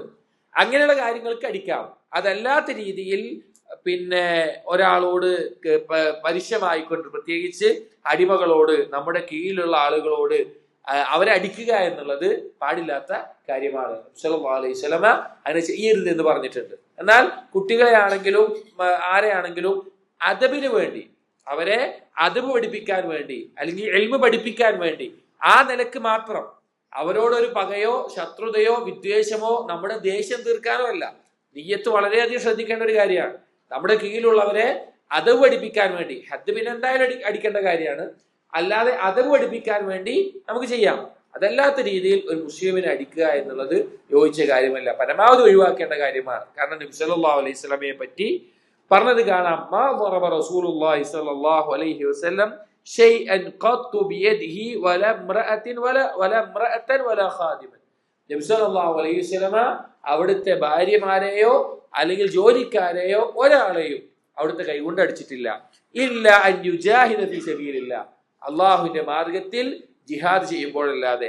വമാ നൈല മിൻഹു ശൈഉൻ ഖത്ത് ഫയൻതഖിമു മിൻ സാഹിബിഹി ഇല്ലാ യുൻതഹക ശൈഉൻ മിൻ മഹാരിമില്ലാഹ് ഫയൻതഖിമു ലില്ലാഹി അസ്സ വജൽ. ആരോടെങ്കിലും നബി സല്ലല്ലാഹു അലൈഹി വസല്ലം പകരം ചോദിച്ചിട്ടുണ്ടെങ്കിൽ അത് അല്ലാഹുവിന്റെ പരിധികൾ ലംഘിച്ചവരോട് അള്ളാഹുവിന് വേണ്ടി മാത്രമേ പകരം ചോദിച്ചിട്ടുള്ളൂ. അല്ലാതെ നബി സല്ലല്ലാഹു അലൈഹി വസല്ലമ ഒരാളെയും അടിച്ചിട്ടില്ല എന്ന് കാണാൻ സാധിക്കും. വിട്ടുവീഴ്ച ചെയ്യുക എന്നുള്ളത് തഖ്വയുടെ ഏറ്റവും അടുത്തിട്ടുള്ള ഒരു കാര്യമാണ്, മഹത്തായ കാര്യമാണ്. അപ്പൊ ഈ 3 കാര്യങ്ങളാണ് ഈ ഹദീസിൽ പറയുന്നത്. അപ്പൊ നമ്മുടെ കീഴിലുള്ളവരെ തഅദീബിന്റെ ബാബിലല്ലാതെ, അദബ് പഠിപ്പിക്കാനല്ലാതെ, മര്യാദ പഠിപ്പിക്കാനല്ലാതെ, അല്ലെങ്കിൽ എന്തെങ്കിലും തെറ്റിനെ കുറിച്ച് താക്കീത് എന്ന നിലക്കല്ലാതെ അടിക്കാൻ, ഒരു മുസ്ലിമിനെ അടിക്കാൻ പാടില്ല. عن علي رضي الله عنه قال كان آخر كلام النبي صلى الله عليه وسلم. علي رضي الله عنه ذكرയാണ് നബി സല്ലല്ലാഹു അലൈഹി വസല്ലമ അവിടുത്തെ അവസാനത്തിൽ മരണത്തോട് അടുത്ത സന്ദർഭത്തിൽ പറഞ്ഞ വാക്കുകൾപ്പെട്ട ഒരു വാക്കാണ് അസ്സലാത്ത് അസ്സലാത്ത് തഖുല്ലാഹ് ഫീമാ മലക്കത് ഐമാനുക്കും. സല്ലല്ലാഹു അലൈഹി വസല്ലം 2 തവണ പറഞ്ഞു അസ്സലാ അസ്സലാ, ഉറപ്പിച്ച് പറയാൻ വേണ്ടിയിട്ടാണ്. നിസ്കാരത്തിന്റെ പ്രാധാന്യം അറിയിക്കുന്ന ഒരു കാര്യമാണ്. നബി സല്ലല്ലാഹു അലൈഹി വസല്ലമ മരണശയ്യയിലായിരിക്കുമ്പോൾ മരണത്തിനോട് അടുത്ത് കിടക്കുന്ന ആ സന്ദർഭത്തിൽ ഉമ്മത്തിനോട് പ്രത്യേകം ഓർമ്മപ്പെടുത്തിയ കാര്യം നിസ്കാരത്തെ കുറിച്ചാണ്. നിസ്കാരം ഒരിക്കലും സഹോദരങ്ങളെ നമ്മുടെ ജീവിതത്തിൽ ഒരു വില കുറച്ച് കാണുന്ന, പാഴാക്കി കാണുന്ന ഒരു കാര്യമായിട്ട് മാറരുത്. നിസ്കാരം ജീവിതത്തിൽ മുറുകെ പിടിക്കേണ്ട, നമ്മളും അള്ളാഹുമായിട്ടുള്ള ബന്ധം നമുക്ക് നിലനിർത്തി തരുന്ന, മുസ്ലിമീങ്ങളും കാഫിറുകളും തമ്മിലുള്ള വ്യത്യാസത്തെ വ്യക്തമാക്കുന്ന കാര്യമാണ് നിസ്കാരം. നബി സല്ലല്ലാഹു അലൈഹി വസല്ലം അവസാനത്തിൽ ഓർമ്മപ്പെടുത്തിയിട്ടുള്ള കാര്യമാണ്. ഇനി ബാവുമായി ബന്ധപ്പെട്ടത് ശേഷം നബി സല്ലല്ലാഹു അലൈഹി വസല്ലം പറഞ്ഞു ഇത്തഖുല്ലാഹ് ഫീമാ മലക്കത് ഐമാനുക്കും, നിങ്ങളുടെ വലത് കൈ ഉടമപ്പെടുത്തിയിട്ടുള്ള വിഷയങ്ങളിൽ നിങ്ങൾ അള്ളാഹുവിനെ സൂക്ഷിക്കുക. 2 ഷർഹാണ് ഈ ഹദീസിന് പറയാറുള്ളത്. ഒന്ന്, മലക്കത്ത് ഐമാനുക്കും എന്നുള്ളതിന് പൊതുവായി പറയാറുള്ള അർത്ഥം അടിമകൾ എന്ന അർത്ഥത്തിലാണ്. ഒരാളുടെ അധികാരത്തിന്, അവന്റെ കയ്യിന് കീഴിലുള്ള, അധികാരത്തിന് കീഴിലുള്ള അടിമകളോട് അവരുടെ വിഷയത്തിൽ അള്ളാഹിനെ സൂക്ഷിക്കുക, അവരോട് ഇഹ്സാൻ ചെയ്യുക, അവരെ ഉപദ്രവിക്കാൻ പാടില്ല, അവരെ വേദനിപ്പിക്കാൻ പാടില്ല, അവരോട് ചെയ്യേണ്ട കടമകൾ ചെയ്യുക എന്നുള്ളത്. 2ാമത്തെ ഒരർത്ഥം അറാദ ഹുഖൂഖ സക്കാത്ത് വ ഇഖ്റാജഹാ മിനൽ അംവാൽ അല്ലതി തംലികുഹാ അൽ ഐദി.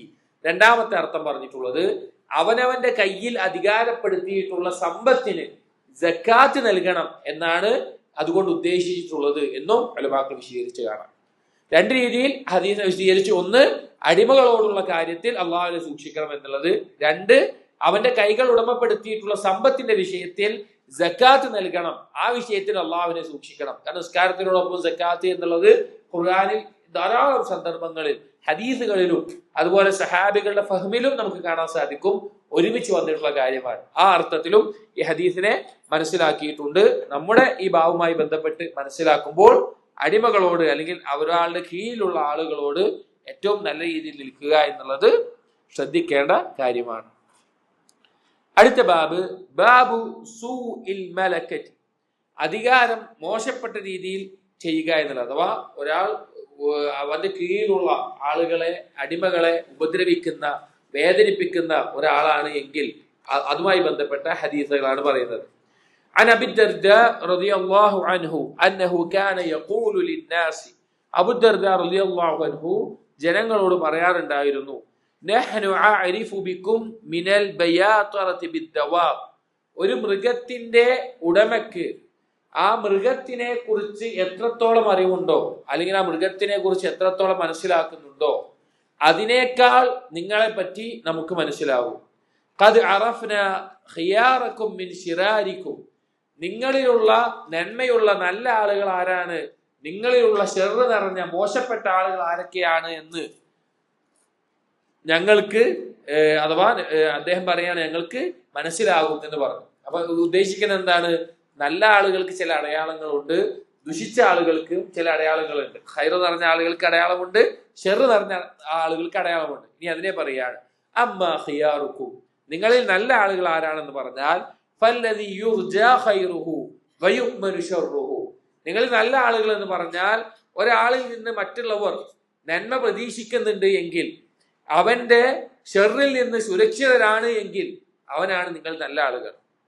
അതായത് നമ്മുടെ കൂട്ടത്തിൽ, മുസ്ലിമുകളുടെ കൂട്ടത്തിൽ ആളുകളുണ്ട്, അയാളിൽ നിന്ന് മറ്റുള്ളവർ എന്ത് ചെയ്യുന്നില്ല, ഒരു ഷെറും പേടിക്കുന്നില്ല, അവന് ഷെറുണ്ടാവുന്ന പേടിക്കുന്നില്ല. എന്നാൽ എന്തെങ്കിലും ഒരു ആവശ്യ സന്ദർഭത്തിൽ അവനിൽ നിന്ന് ഖൈർ ഉണ്ടാവുന്ന പ്രതീക്ഷിക്കുന്നുണ്ട്. അങ്ങനെയുള്ള ആളുകളാണ് നിങ്ങൾ ഖൈറുള്ള ആളുകൾ. വഅമ്മാ ശിറാറുക്കും, നിങ്ങൾ ഷെർ നിറഞ്ഞ ആളുകൾ, ഫല്ലദീ ലാ യുർജാ ഖൈറുഹു, ഒരു ഖൈറും പ്രതീക്ഷിക്കാത്ത ആളുകൾ, അവനിൽ നിന്ന് ഒരു നന്മയും ആരും പ്രതീക്ഷിക്കുന്നില്ല. വലാ യുഅ്മനു ശർറുഹു, അവന്റെ ഷെറിൽ നിന്ന് സുരക്ഷിതനല്ല, എപ്പോഴും പേടിച്ചിട്ടായിരിക്കും, അവനിൽ നിന്ന് ഷെർ ഉണ്ടാകും എന്നുള്ള പേടിയിലായിരിക്കും ഉണ്ടാവുക. വലാ യുഅ്മനു ശർറുഹു വലാ യുഅ്തഖു മുഹററഹു, അവന്റെ അടിമകളെ, വലാ യുഅ്തിഖു മുഹററഹു, അവന്റെ അടിമകളെ സ്വതന്ത്രരാക്കുകയുമില്ല എന്ന് പറഞ്ഞു. അഥവാ അന്നത്തെ അടിമ സമ്പ്രദായത്തിൽ അടിമകളെ മോചിപ്പിക്കുക, അടിമകളെ സ്വതന്ത്രരാക്കുക എന്നുള്ളത് വളരെയധികം ഫضലുള്ള, ഒരാളുടെ ഖൈറിന്റെ അടയാളമായിട്ട്, ഒരാൾ നല്ല ആളാണ് എന്നുള്ളതിന്റെ അടയാളമായിട്ട് സ്വഹാബികൾ എണ്ണിയിരുന്ന കാര്യമാണ് അടിമകളെ മോചിപ്പിക്കുക എന്നുള്ളത്. അതായത് അന്ന് കാലത്ത് വളരെയധികം ബുദ്ധിമുട്ടുള്ള കാര്യമാണ്. അടിമ സമ്പ്രദായം ഇസ്ലാം കൊണ്ടുവന്ന ഒരു കാര്യമല്ല. ഇസ്ലാമിന് മുൻപ്, ഇസ്ലാമിനകത്തും അതല്ലാതെ ഇന്ന് ഇസ്ലാമിനെ അടിമ സമ്പ്രദായത്തിന്റെ പേരിൽ പലരും കുറ്റപ്പെടുത്തുന്നത് കാണാം. അത് കുറ്റപ്പെടുത്തുന്ന നസാറാക്കളാവട്ടെ, ജൂതന്മാരാവട്ടെ, ആരുമാവട്ടെ, അന്ന് കാലത്ത് ലോകത്ത് നിലനിന്നിരുന്ന ഒരു സംവിധാനമാണത് അടിമ സമ്പ്രദായം എന്നുള്ളത്. അന്ന് അടിമകൾ പോലും ആഗ്രഹിക്കുന്നത് അടിമകളായി ജീവിച്ചാൽ മതി എന്നാ. കാരണം സ്വതന്ത്രരായി ജീവിച്ചു കഴിഞ്ഞാൽ അവർക്ക് ജീവിക്കാനുള്ള വകയൊന്നും ഉണ്ടാവൂല. അപ്പൊ അങ്ങനത്തെ ഒരു കാലത്ത് ആ അടിമകളെ മോചിപ്പിക്കുക എന്നുള്ളത് വളരെ വില പിടിച്ച ഒരു കാര്യമാണ്. നമ്മളൊന്ന് ആലോചിക്കും, നമ്മുടെ കയ്യിൽ വില പിടിച്ചൊരു വസ്തുവുണ്ട്, അത് സ്വതക്ക് കൊടുക്കണം എന്ന് പറയുന്ന പോലെയാണ് ഒരു അടിമയെ മോചിപ്പിക്കണം എന്ന് പറയുന്നത്. അപ്പൊ നമ്മുടെ കയ്യിൽ വില പിടിച്ചൊരു കാറുണ്ട്, അത് വെറുതെ ഒരാൾക്ക് സ്വതക്ക നൽകണം എന്ന് പറഞ്ഞ് പ്രോത്സാഹിപ്പിക്കുന്ന പോലെയാണ് അന്ന് കാലത്ത് അടിമയെ മോചിപ്പിക്കണം എന്ന് പറയുന്നത്. അപ്പൊ അങ്ങനെ മോചിപ്പിക്കാൻ ഒരാൾക്ക് സാധിക്കുന്നുണ്ടെങ്കിൽ അത് അവന്റെ ഖൈറിന്റെ അടയാളമാണ് എന്ന് നബി സല്ലല്ലാഹു അലൈഹി വസല്ലമ ഓർമ്മപ്പെടുത്തി കാണാം. അടുത്ത ഹദീസ്, ബാബു ബൈഉൽ ഖാദിം മിനൽ അഅറാബ്, അറാബികൾക്ക് അടിമകളെ വിൽക്കുന്നത്, അതുമായി ബന്ധപ്പെട്ടിട്ടുള്ളത്. അൻ അംറ അൻ ആയിഷ റളിയല്ലാഹു അൻഹാ ദബ്ബറത് അമതൻ ലഹാ, ആയിഷ റളിയല്ലാഹു അൻഹ ഒരിക്കൽ അവിടുത്തെ ഒരു അടിമ സ്ത്രീയെ മുദബ്ബറത്തായി വെച്ചു. മുദബ്ബറത്ത് എന്ന് പറഞ്ഞാൽ യജമാനനായിട്ടുള്ള വ്യക്തി മരണപ്പെട്ടു കഴിഞ്ഞാൽ ആ അടിമ പിന്നെ എന്തായി, സ്വതന്ത്രയായി. അപ്പൊ ആയിഷ ബീവി മരണപ്പെട്ടു കഴിഞ്ഞാൽ ആ അടിമ സ്ത്രീ എന്താണ്, സ്വതന്ത്രയാണ്. അപ്പൊ അങ്ങനെ ഒരു അടിമ സ്ത്രീയെ അങ്ങനെ ആക്കാം എന്ന് വിചാരിച്ചിട്ടുണ്ടായിരുന്നു. ഫശ്തകത് ആയിഷതു, അങ്ങനെ ഒരു സമയത്ത് ആയിഷ റളിയല്ലാഹു അൻഹയ്ക്ക് രോഗം ബാധിച്ചു. ഫസഅല ബനു അഖീഹ ത്വബീബൻ മിന അസ്സുദ്, അങ്ങനെ ഗോത്രവർഗത്തിൽപ്പെട്ട, ഹിന്ദിൽ നിന്നോ അല്ലെങ്കിൽ അതുപോലെ ഗോത്രവർഗത്തിൽപ്പെട്ട ഒരു ത്വബീബിനെ കൊണ്ടുവന്നു. ത്വബീബ് പരിശോധിച്ചിട്ട് ഫഖാല, പറഞ്ഞു, ഇന്നകും തുഖ്ബിറൂനി അൻ ഇംറഅത്തിൻ മസ്ഹൂറ, നിങ്ങൾ അറിയിച്ചത് ഒരു ആയിഷ ബീവിക്ക് സിഹർ ബാധിച്ചിരിക്കുകയാണെന്ന് പറഞ്ഞു. സിഹർ ബാധിച്ച അവസ്ഥയിലാണുള്ളത്. സഹറത്ഹ അമതുല്ലഹ, അവർക്ക് സിഹർ ചെയ്തിട്ടുള്ളത് അവരുടെ അടിമ സ്ത്രീയാണ്, ഒരു അടിമ സ്ത്രീയാണ് ചെയ്തിട്ടുള്ളത് എന്ന് പറഞ്ഞു. ആയിഷ, അങ്ങനെ ആയിഷ റളിയല്ലാഹു അൻഹ അറിയിക്കപ്പെട്ടു. ഏത് പെണ്ണിനെയാണോ മുദബ്ബറത്തായി വെച്ചത്, അടിമ പെണ്ണിനാണ് വെച്ച്, ആ പെണ്ണാണ് എന്ത് ചെയ്തത്, ആയിഷ ബീവിക്ക് സിഹർ ചെയ്തത്. ആയിഷ ബീവി ആ പെണ്ണിനെ വിളിച്ചു എന്ന് ചോദിച്ചു. സഹർതീനി, എനിക്ക് നീ സിഹർ ചെയ്തോ ചോദിച്ചു. ഫഖാലത്ത്, അവർ പറഞ്ഞു, അതേവം. ഫഖാലത്ത് വലിമ, അപ്പൊ ആയിഷ റളിയല്ലാഹു അൻഹ ചോദിച്ചു, എന്തിനാ നീ ചെയ്തത്? ലാ തൻജീന അബദ, അപ്പൊ അടിമ പെണ്ണ് പറഞ്ഞു, നിങ്ങൾ ഒരിക്കലും എന്നെ ഒഴിവാക്കൂല, എന്നെ മോചിപ്പിക്കൂല എന്ന് വിചാരിച്ചിട്ടാണ്. എന്നെങ്കിൽ പിന്നെ പെട്ടെന്ന് മരണപ്പെടാൻ വേണ്ടിയിട്ടോ അതല്ല എങ്കിൽ എനിക്ക് എന്നെ മോചിപ്പിക്കില്ല എന്ന് വിചാരിച്ചിട്ടോ ആയിരിക്കാം, അതിനാണ് ചെയ്തു പറഞ്ഞു. തുമ്മക്കാലത്ത്, അപ്പൊ ആയിഷ റളിയല്ലാഹു അൻഹ പറഞ്ഞു, ബിഊഹാ മിൻ ശർരിൽ അറബി മലക്കതൻ, ഏറ്റവും മോശപ്പെട്ട ഒരു യജമാനന് ഇവിടെ വിൽക്കുക എന്ന് പറഞ്ഞു. ഇൻഷാ അല്ലാഹ് ഹദീസിന്റെ ആശയം അടുത്ത ദിവസത്തിൽ വിശദീകരിക്കാം. سبحانك اللهم وبحمدك أشهد أن لا إله إلا أنت أستغفرك وأتوب إليك. صلى الله على نبينا محمد وعلى آله وصحبه أجمعين. الحمد لله رب العالمين.